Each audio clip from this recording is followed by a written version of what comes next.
नमस्कार दोस्तों, आपका स्वागत है मेरे YouTube चैनल अनुज चक महमूदा में। आज हम पढ़ेंगे क्लास 5 का chapter number 11 evolution of communication. इसका मतलब है इवोल्यूशन का मतलब होता है विकास, कम्युनिकेशन संचार, संचार का विकास। इस चैप्टर को शुरू करने से पहले आप इस चैप्टर से रिलेटेड कुछ वर्ड मीनिंग है वो आप देख लीजिए। तो ये रहे कुछ important word meaning. Evolution of communication, इसका मतलब होता है संचार का विकास। पहला है वैदिक।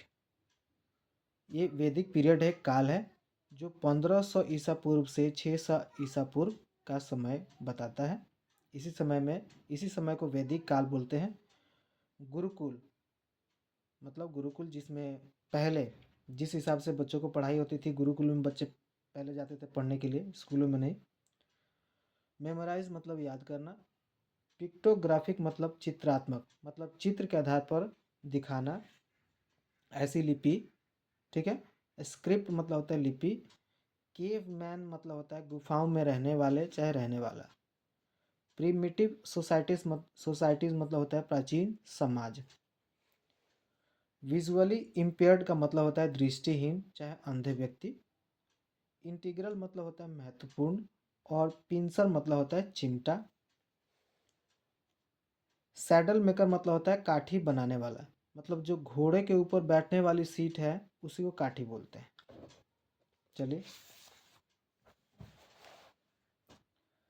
पहला है warm up. Guess the word, इसमें गेस करना है। यहाँ पे पिक्चराइजेशन है कुछ, इसके आधार पर इसको जोड़ के वर्ड बनाना है। मैंने बना भी दिया है।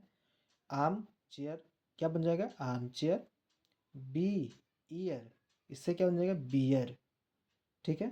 सन फ्लावर, इससे क्या बनेगा? सन फ्लावर। देखिए, कम्युनिकेशन ड्यूरिंग अर्ली टाइम्स, जो संचार का साधन है वो पहले के समय में कैसा था वो हम देखेंगे। Humans are the only species that use a variety of sounds and language to speak. मतलब आदमी ही ऐसा जीव है जो मतलब अलग अलग प्रकार से अपने आवाज़ें निकाल सकता है और अपनी भाषाएं दूसरे के सामने रख सकता है, बोल सकता है। They can pass on the knowledge they have gained to their next generation।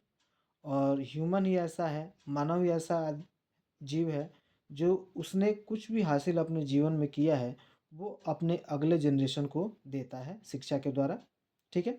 The means of passing this knowledge has evolve over time.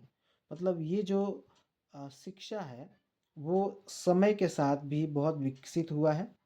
For example in the वैदिक टाइम्स, एक उदाहरण के स्वरूप हम देख सकते हैं वैदिक समय, जो 1500 ईसा पूर्व से 600 ईसा पूर्व का समय है उसको।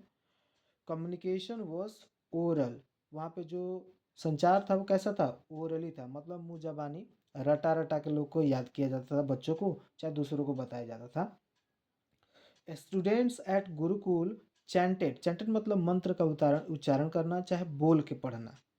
Gurukuls chanted text every day until these were memorized। मतलब गुरुकुल्स में ऐसे पढ़ाई होती थी कि बच्चे जो होते थे एकदम रट के बोल बोल के बार बार बोल बोल के उनको याद कराया जाता था। ठीक है। एंड अंडरस्टूड, और उनको समझाया जाता था क्योंकि लिखित उस टाइम पे ज़्यादा कुछ नहीं था। As the art of writing developed, जैसे लिखने की कला का विकास हुआ, these text began to recorded on the bark of trees, जिसको भोजपत्र बोलते हैं। जैसे लिखने की कला का आविष्कार हुआ तब ये जो मुँह बातें थी, ज्ञान था, वो किस पे लिखा गया? बार्क ऑफ ट्रीज, मतलब पेड़ों के छाल पे लिखा गया कुछ न भाषाएं जो हैं, और उन पेड़ों के छालों को बोलते थे भोजपत्र। अब देखिए आगे। Interestingly humans learn to draw picture much before they learn to use words. देखने वाली और रोचक बात यह है कि जो आदमी है, मानव है, वो जो लिखने की कला है उसके पहले ही वो क्या सीख चुका था? ड्राइंग पिक्चर, मतलब तस्वीरें बनाना सीख चुका था। अर्लियर राइटिंग्स वर पिक्टोग्राफिक, और पहले के जो राइटिंग्स क्या थे? पिक्टोग्राफिक थे, मतलब पिक्चर के आधार पे दर्शाया जाता था कि ये क्या है। ठीक है। Ideas and object were conveyed through drawings, और कोई भी संदेश कैसे पहुंचाया जाता था? ड्राइंग के द्वारा, मतलब पिक्चर बना के समझाया जाता था। अब देखिए नेक्स्ट पेज में, fact find. There are more than 100 different scripts in the world. दुनिया भर में अगर देखा जाए तो 100 से ज़्यादा क्या है? लिपियां हैं। ठीक है। The most commonly used script is the Latin script, और उन लिपियों में जो सबसे कॉमन लिपि है, जो ज़्यादातर भाषाओं में इस्तेमाल किया जाता है, वो है लैटिन लिपि। ठीक है। It is used for English, Spanish, French, Italian, German और डच। मतलब इन सभी भाषाओं का जो लिपि है वो क्या है? लैटिन लिपि है, लैटिन स्क्रिप्ट है। हमारा हिंदी का क्या है? देवनागरी। अंग्रेजी का क्या है? आप देख सकते हैं लैटिन। संस्कृत का क्या है? देवनागरी। वैसे ही लैटिन स्क्रिप्ट बहुत सारी भाषाओं का क्या है? लिपि है। चलिए आगे। Pictographic writing was easy to read but difficult to write. Pictographic जो लिपि है उसको हम आसानी से समझ सकते हैं पिक्चर के माध्यम से, बट लिखने में थोड़ा सा कठिनाई होती है। Some languages such as Chinese and Japanese are still pictographic. लेकिन अभी के समय में कुछ ऐसी भाषाएं हैं जो अभी तक क्या है? पिक्टोग्राफिक के आधार पे हैं, मतलब पिक्चराइजेशन करके दर्शाया जाता है। वो भाषाएं कौन सी हैं? चाइनीज़ और Japanese. The symbols that a particular language use is called a script. ऐसी जो ऐसा सिंबल जो किसी खास भाषा को दर्शाता है उसको क्या बोलते हैं? लिपि बोलते हैं, स्क्रिप्ट बोलते हैं। ठीक है। Hindi is written in the Devanagari script. Hindi किस में है? देवनागरी लिपि में है। English is written in Latin script. इंग्लिश किस में है? लैटिन स्क्रिप्ट में। Some script such as Urdu, Arabic and Persian are written from right to left. कुछ ऐसी भाषाएं हैं जिसको हम दाएं से, मतलब ये राइट है तो इसको ऐसे लिखते हैं। और इंग्लिश और हिंदी कैसे लिखते हैं? यहाँ से ऐसे पढ़ते भी हैं और लिखते भी हैं। ठीक है। तो उर्दू हो गया, अरबिक हो गया, पर्शियन हो गया, उसको कैसे? दाएं से बाएं लिखते हैं। और इंग्लिश, हिंदी, संस्कृत को कैसे लिखते हैं? बाएं से दाएं ऐसे लिखते हैं। ठीक है। एक कश्मीरी भाषा भी है, उसको भी दाएं से बाएं लिखते हैं। Devanagari and Latin script are written from left to right. Devanagari जो हिंदी और संस्कृत है, चाहे इंग्लिश है, चाहे डच है, चाहे फ्रेंच है, वो कैसे लिखते हैं? Left to right. Regional language in India have their own script. जो क्षेत्रीय भाषाएं हैं हमारे भारत में, उसका अपना लिपि है। ठीक है। The journey from pictorial writing to alphabets has been a long one. अब पिक्टोरियल जो राइटिंग है और उसको रिटेन में बदलने के लिए बहुत समय लगा होगा, तब जाके हमारे पास जो रिटेन जो अक्षर है वो आए होंगे। चलिए अब आप देखते हैं Gutenberg press. The Gutenberg press. It was difficult to preserve the text. Text मतलब होता है जो लिखा हुआ जो कुछ भी है। ठीक है, संदेश। That were written on barks of trees. मतलब अगर किसी पेड़ के छाल पर कुछ लिख दिया जाता है तो उसको हम ज़्यादा दिन तक बचा कर सुरक्षित नहीं रख सकते हैं। This led to invention of paper. और इसी कमी के पूरा करते हुए पेपर का आविष्कार किया गया। ठीक है। Paper is said to have originated in China around 405 AD। ऐसा कहा जाता है कि पेपर का जो शुरुआत हुआ, पहला आविष्कार हुआ चाइना से हुआ। और वो कब हुआ था? 405 ईसा पूर्व पहले। It reached Central Asia by 751 AD। और ये कब आया? मतलब ये ईसा पूर्व नहीं है, एनो डोमिनी है, मतलब ईस्वी है। ठीक है।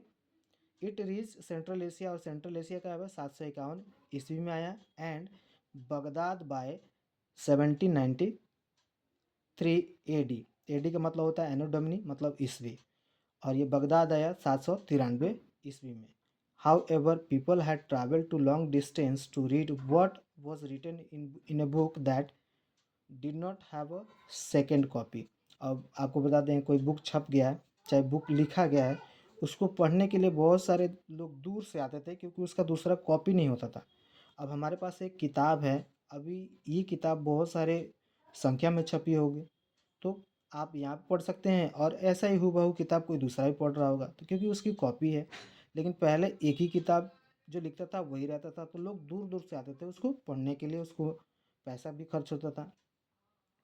Access to books Access to books become easier with the invention of the printing press।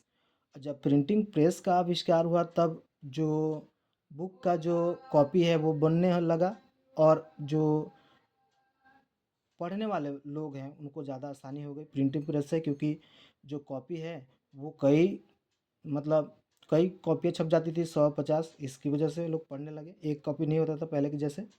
It was invented by Johanson Johannes Gutenberg, और ये किसके द्वारा इन्वेंट किया गया? जॉनेस गुटेनबर्ग के द्वारा। The first book to ever be printed was the Bible. ऐसी किताब जो पहली बार छपी थी उसका नाम क्या था? बाइबल। ठीक है, एक पवित्र ग्रंथ है। The Gutenberg press use letters cast in lead. इसमें गुटेनबर्ग प्रेस के बारे में बताया गया कि कैसे काम करता है। They were assembled in a frame to form words and then sentences. इसमें देखिए, आप देख सकते हैं फोटो में इसको कैसे सजाया जाता है। A full frame was use for each page. The ink was applied over the letters. The frame was then gently pressed over a smooth surface. मतलब ये जो है, आप देख सकते हैं यहाँ पे जो लेटर है ये रहा, उसका जो इसमें ये पेज है, और इसमें जो लेटर का जो सांचा है उसको तैयार कर रखते थे, और इसको घुमा के रखते थे, इसको प्रेस करते थे इस पे, और इसमें जो इंक लगा होता था इस पे, जैसे पेपर पड़ता था छप जाता था। तो ऐसे प्रिंटिंग प्रेस की शुरुआत हुई।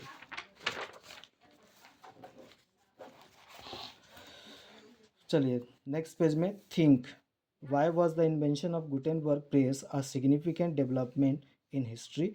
इस क्वेश्चन को हम बाद में देखेंगे, पहले इसको पढ़ लेते हैं, ठीक है, उसके बाद हम करा देंगे आपको। Invention of the number system. अब पढ़ेंगे कि जो नंबर सिस्टम है, संख्या पद्धति, उसका कैसे आविष्कार हुआ। ठीक है। The cave man had a very few thing with them. जो पहले के लोग थे जो गुफाओं में रहते थे, उनके पास ज़्यादा कुछ नहीं था tools. So they hardly needed any counting system. Primitive societies had a different counting system. तो वो जो काउंटिंग सिस्टम है, जो संख्या पद्धति है, वो ज़्यादा विकसित नहीं हुआ उस टाइम पे, और उनका अलग अलग प्रकार से काउंटिंग था। जैसे सम काउंटेड इन पेयर्स, कोई जोड़ा में काउंट करता था, 2, 4, 6, 8 ऐसे करके। सम इन मल्टीपल्स ऑफ फोर, कोई चार जोड़ा करता था, मतलब चार चार करके गिनता था। While other counted in multiples of 5, और कोई काउंटिंग 5 5 करके करते थे। ठीक है, जैसे हमारे यहाँ पे अभी भी होता है 5 काउंटिंग का, 5 किलो का पाला बोलते हैं, जैसे आलू प्याज हो गया।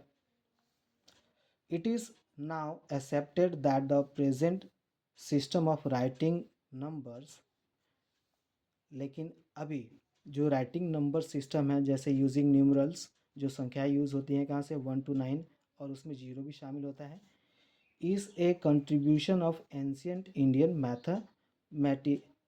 Mathematicians.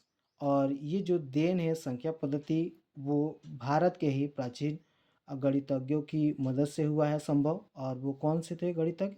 The Indian mathematician Aryabhatta. Aryabhatta ने किसका आविष्कार किया था? Invented the number zero. Zero बहुत महत्वपूर्ण नंबर है। ठीक है, अब देखिए, the Arabs learn about the place value system from India. अरब जो लोग हैं वो कहाँ से प्लेस वैल्यू सिस्टम सीखे गणित का? वो भारत से ही सीखे। In Arabic they called the digit as Hind से। अरबी के जो डिजिट होते हैं उसको क्या बोलते हैं? हिंद से। और इसका मतलब क्या होता है? फ्रॉम इंडिया, मतलब इंडिया से। हिंद से मतलब हिंदुस्तान से, ठीक है, मतलब इंडिया। और हमारे इंडिया का भारतीय संख्या पद्धति उसको बोलते हैं। The European learn the system from the Arab. और यूरोपियन कहाँ से सीखे? अरब से। और अरब लोग कहाँ से सीखे थे? हिंदुस्तान से, ठीक है। So the European called them Arabic, Arabic numerals. तो जो अरेबियंस, जो यूरोपियन है, उसको क्या बोलते हैं सिस्टम को, जो संख्या पद्धति को? Arabic numerals. और अरब के लोग कहाँ सीखे? इंडिया से, ठीक है। तो पहले शुरुआत कहाँ हुई? इंडिया से ही हुई थी। Internationally we use the digit. और अंतर्राष्ट्रीय रूप से हम कैसे डिजिट यूज़ करते हैं? संख्या 0 1 2 से लेके 8 9 to write all the numerals, जो संख्या हम लिखते हैं। Numerals are written in different ways in different script. जो संख्याएं हैं वो अलग अलग लिपि में अलग अलग प्रकार से लिखे जाते हैं। जैसे आप देख सकते हैं इस टेबल के माध्यम से। हिंदू अरबिक में कैसे लिखा जा रहा है? 1 2 0 से 1 to 9। देवनागरी में जैसे हिंदी का जो राइटिंग है, जैसे 1 2 3 4 से लेकर 9 तक। ईस्टर्न अरबिक ये आप देख सकते हैं उनका 0 से लेकर 9 तक। चाइनीज़ में आप देख सकते हैं ये पिक्टोग्राफिकल है, तो आप इसे समझ सकते हैं। और रोमन में देख सकते हैं 1 से 10 तक। तो आप इससे अंदाज़ा लगा सकते हैं कि हमारी जो संख्या पद्धति है कितनी पुरानी है और यहाँ से कितने लोग सीखे हैं। चलिए अब देखते हैं इन्वेंशन ऑफ ब्रेल, मतलब जो ब्रेल लिपि है उसका आविष्कार कैसे हुआ और क्यों हुआ। Reading printed matter was impossible for the visually impaired. अगर कुछ छपा है किताब में तो अंधे आदमी के लिए, चाहे जो दृष्टिहीन, चाहे दृष्टिबाधित व्यक्ति हैं, चाहे कोई पर्सन है, उसको पढ़ पाना ऐसे छू के बहुत इम्पॉसिबल है, क्योंकि उसको दिख नहीं रहा है। Until Louis Braille developed a special script. तो जो ब्रेल लिपि है वो किसके द्वारा इन्वेंट किया गया था? लुइस ब्रेल के द्वारा। इसकी कहानी हम देखते हैं कि क्या हुआ होगा। He was a saddle maker sons. वो क्या थे? एक प्रकार का, मतलब घोड़ा जो है उसके ऊपर जो बैठने वाली सीट है उसके बनाने उसके पापा जी बनाते थे। किसके? लुइस ब्रेल के। He noticed that whenever a pincer was put through leather, a small uprising dot came up at the reverse end। और उन्होंने ये ध्यान दिया कि जैसे सिलते हैं उस सीट को, तो हम पिंसर का इस्तेमाल करते हैं, और जैसे ऐसे सिल के उसको खींचते हैं तो चमड़े की उस तरफ एक छोटा सा खुरदरा जगह बन जाता था। उसको देखे वो क्या, उनको थोड़ा सा दिमाग आया। This gave him an idea. तभी से उनको एक आइडिया आया। Combination of raised dots. वो उभरे हुए डॉट्स को ध्यान से देखने लगे। बोले कि अगर उभरे हुए डॉट्स को अंधा व्यक्ति छू के आराम से पढ़ सकता है। वहीं से उनके दिमाग में ये बात आई। on thick paper could stand for letters that the visually impaired could feel। कि एक अंधा आदमी कम से कम देख नहीं सकता, उसको महसूस कर सकता है ऐसे छू के। तब उन्होंने ऐसा दिमाग आया कि ऐसी लिपि बनाया जाए कि अंधे व्यक्ति को आराम से छू के ऐसे अक्षर का पता लगाया जा सके। Today Braille books are available for many subject. अब आज के समय में ब्रेल जो है, जो बुक्स हैं वो बहुत भाषाओं में है, ठीक है, और बहुत है अंधे व्यक्ति को पढ़ने के लिए। जैसे आप देख सकते हैं ये है ब्रेल न्यूमरल्स एंड साइन। आप देख सकते हैं जोड़ घटाव 0 से 9 तक। और यहाँ पे अल्फ़ाबेट देख सकते हैं। तो ये आप साइन देख सकते हैं, 0 का, 1 का, 2 का, 3 का साइन कैसे है, 6 डॉट में कैसे बना रखा है। ये भी 6 डॉट में भी है सब, आप देख सकते हैं। चलिए, development of digital communication. Digital communication का कैसे विकास हुआ? इन द मॉडर्न एरा, मतलब इस टाइम में, इस समय में, the development of digital technologies has transferred written communication altogether. जो डिजिटल कम्युनिकेशन है वो पहले का जो रिटन कम्युनिकेशन किस में बदल गया, अब डिजिटल कम्युनिकेशन में बदल गया, मतलब online. The internet, computer and mobile devices have made it possible to create, transfer and access was vast amount of written content instantly। अब हम इंटरनेट की मदद से, कंप्यूटर की मदद से कितना भी रिटर्न, कितना भी कॉपी हो, कितना भी फाइल हो, आराम से एक जगह से दूसरी जगह आराम से सेंड कर सकते हैं। इमोजी एंड विजुअल लैंग्वेज, कुछ ऐसे लैंग्वेज है इस टाइम पे जिसको आप कुछ भी ना लिखो, एक इमोजी ऐसा साइन भेज दो तो जो पढ़ने वाला है या देखने वाला समझ जाएगा कि आपका मूड क्या है, आप क्या क्या कर रहे हैं, चाहे क्या संदेश देना चाहते हैं।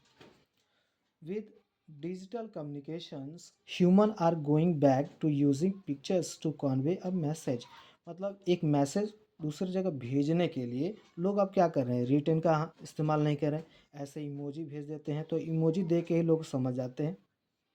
Visual elements such as emoji and emo- emoticons have become an integral part of written communication। ये एक विशेष और महत्वपूर्ण, इंटीग्रल मतलब महत्वपूर्ण पार्ट बन गया है किसका, रिटर्न कम्युनिकेशन का। कौन, emoji. Different emojis are used to express different emotion and many people communicate only in emojis। मतलब अलग अलग प्रकार का इमोजी अलग अलग संदेश बताता है।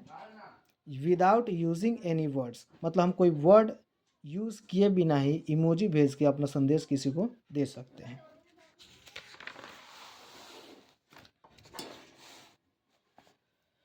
चलिए, given below this is the progress of writing material over time. देखिए कि जो राइटिंग मटेरियल है, जो रिटन कैसे आगे बढ़ा है, किस हिसाब से बढ़ा है।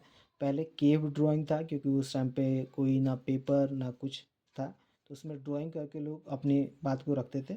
उसके बाद आए क्ले टेबल्स, एक प्रकार से मिट्टी का बना हुआ, इसमें भी संदेश देते थे।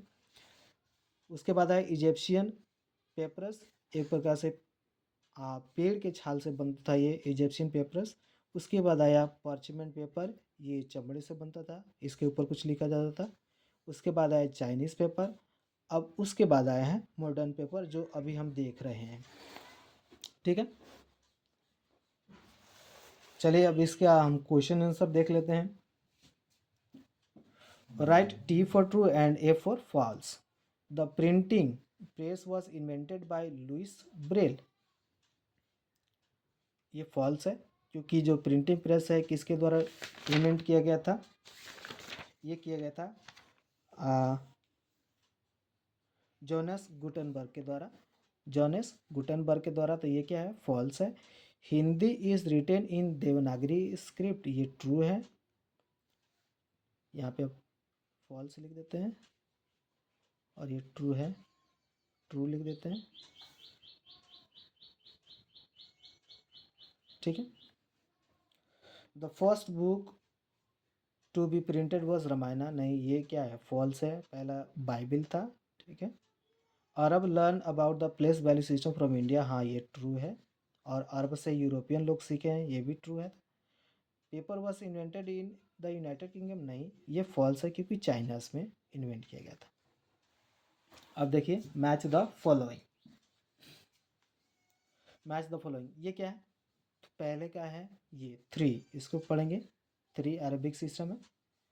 ये क्या है 7, तो 7 से मैंने मैच किया है 7।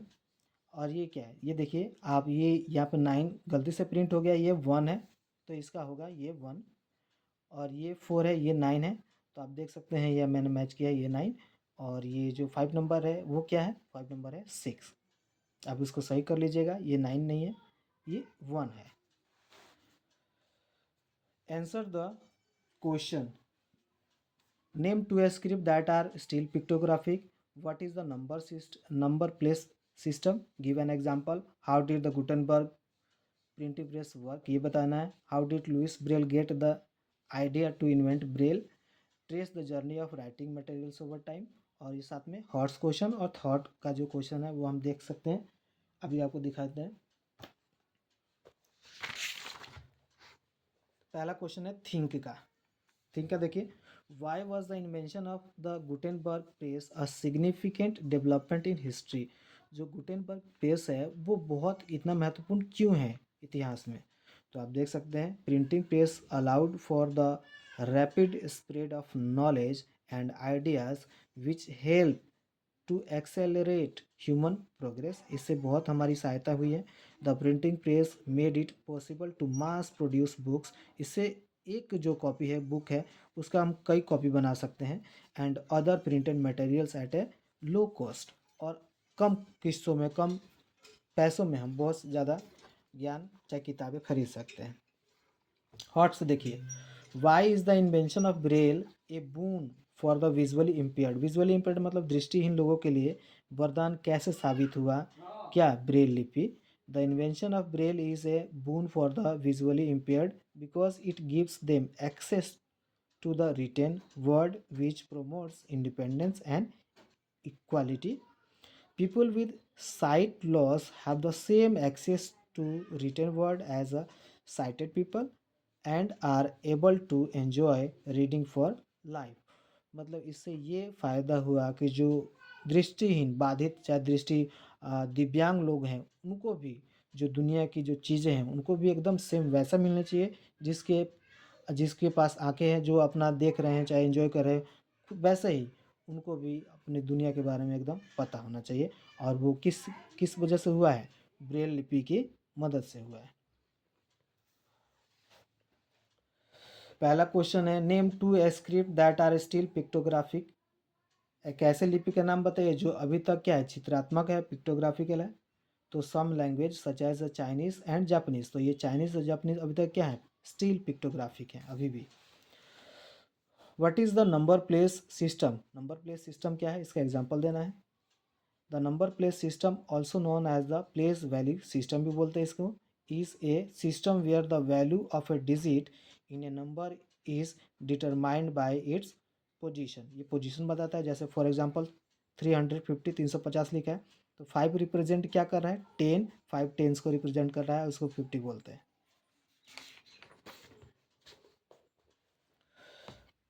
Third number, how did the Gutenberg printing press work. Gutenberg जो प्रिंटिंग प्रेस है वो कैसे काम करता है। The Gutenberg press use letter cast in lead, ठीक है। They were assembled in frames to form words and then sentences. A full frame was use for each page. The ink was applied over the letter. The frame was the then gently pressed over a smooth surface, तब ये छप जाता है आराम से।